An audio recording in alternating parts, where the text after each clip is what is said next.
Mesdames et messieurs, bonjour. Je suis Vincent Kamini. Nous allons parler des Lions indomptables, nous allons parler de la FECAFOOT et nous allons parler du ministère du Sport ce matin. Comme vous le savez, hier était le 8 juin 2024. Les Lions indomptables ont livré un match magistral hier contre le Cap-Vert, d'où ils ont gagné par un score fleuve de 4-1. Mais en dehors de ces matchs-là, il y a eu quelques petits trucs qui se sont passés, donc j'aimerais parler avec vous. Et dans la perspective du prochain match à Luanda, en Angola, mardi, par rapport aux préparatifs de ces matchs-là, tout ce qui va s'en suivre. Juste pour dire que quelques heures ou quelques minutes après le match d'hier, nous avons vu un communiqué signé, n'est-ce pas, de Maître Blaise Njonan, le secrétaire général de la FECAFOOT, apparu, n'est-ce pas, sur les réseaux sociaux. Cette note qui sensibilise les joueurs par rapport à leurs droits et leurs devoirs, en leur rappelant simplement que c'est la Fédération camerounaise de football qui a émis, n'est-ce pas, dans leur club, la mise à disposition.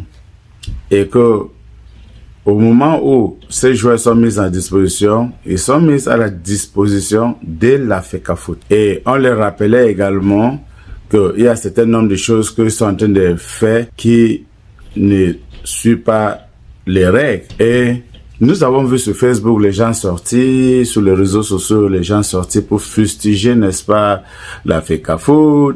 La FECAFOOT ne devait pas, n'est-ce pas, parler en tout cas, certains disent que la FECAFOOT est en train d'intimider les joueurs, on est en train de menacer les joueurs. Et c'est ça le combat où nous sommes en train de mener à ce moment au Cameroun. Puisque depuis longtemps, nous sommes restés dans le non-respect des lois ou des règles, c'est devenu la norme. Du coup, aujourd'hui, si quelqu'un arrive et qui vous dit il faut respecter les règles, il faut respecter la loi, ça devient que cette personne est en train d'intimider les joueurs, cette personne est en train d'intimider, de menacer les joueurs. Moi, je dis non.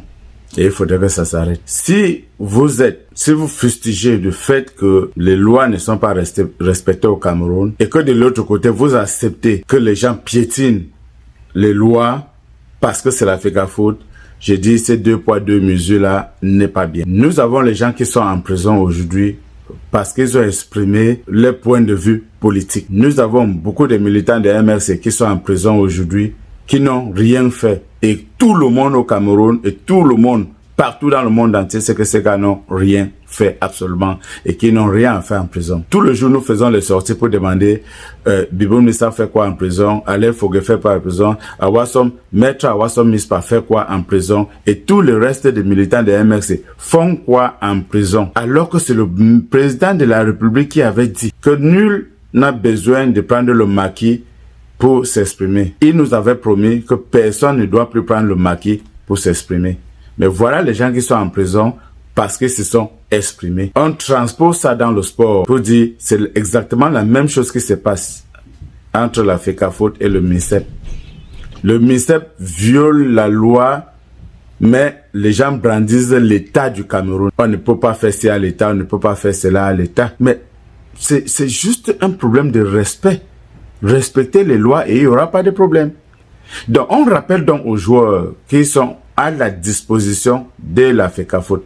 Mais les gens estiment qu'on est en train de menacer ces joueurs-là. Non, on n'est pas en train de menacer les joueurs. On leur dit justement ce qui devait être fait et il faut le respecter. La deuxième chose qu'on va parler, c'est par rapport à la préparation du prochain match qui va se jouer à Luanda, en Angola, contre les Palantra Negras d'Angola. Pour dire que le monsieur qui avait expliqué aux Camerounais que l'hôtel 5 étoiles était sous les gradins du stade Olembe et que c'est nous qui n'avons pas les yeux pour voir que l'hôtel est déjà fini, que le centre commercial est déjà fini, que les piscines olympiques, les stades de basket et de volleyball, que le complexe de Olembe est complètement fini, a été envoyé en mission avancée à Luanda pour préparer, n'est-ce pas, l'avenir des Lions indomptables. Malheureusement pour lui, ce n'est pas, il n'y a pas banquet, n'est-ce pas, à Luanda. Ils ont eu banquet à Yaoundé pour intimider, n'est-ce pas, le staff de la FECAFOOT. Alors on a envoyé ces messieurs-là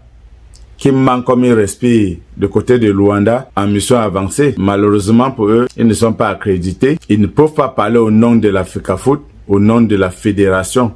Parce qu'il faut dire que c'est une compétition FIFA qui a les règles. Et les fédérations ne gèrent que entre elles. C'est-à-dire Fédération camerounaise de football, Fédération angolaise de football.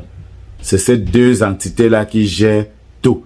Donc, si vous n'êtes pas accrédité ou membre de ces deux fédérations, vous n'avez rien à faire dans la gestion des matchs qui va se jouer mardi. Donc, Monsieur Tolo, pour ne pas le nommer, a été déclaré à Rwanda persona non grata. Il est arrivé à Rwanda avec sous ses gros chevaux comme toujours, mais on lui a rappelé, la FECAFOOT avait déjà tout fait, réservé, les hôtels avaient déjà été faits, tout avait été déjà réservé, tout avait déjà été fait. Donc, il est à Luanda, mais il restera très loin de cette équipe-là. Il restera très loin de cette organisation-là, qu'il enjoy, n'est-ce pas, ce séjour payé gratuitement par nos impôts. Et nous disons non au non-respect de la loi. Nous disons non au non-respect des textes. Vous ne pouvez pas soutenir, le MRC qui se bat pour que les textes soient respectés, qui se bat pour qu'on libère ces membres qui ont été arrêtés parce qu'ils se sont exprimés, parce que les gens n'ont pas respecté la loi, et vous venez de l'autre côté faire le contraire. Finalement, on ne sait pas de quel côté vous êtes, mais je dis, s'il y a l'injustice, il faudrait combattre l'injustice. Merci, mesdames et messieurs, et bonne soirée à vous.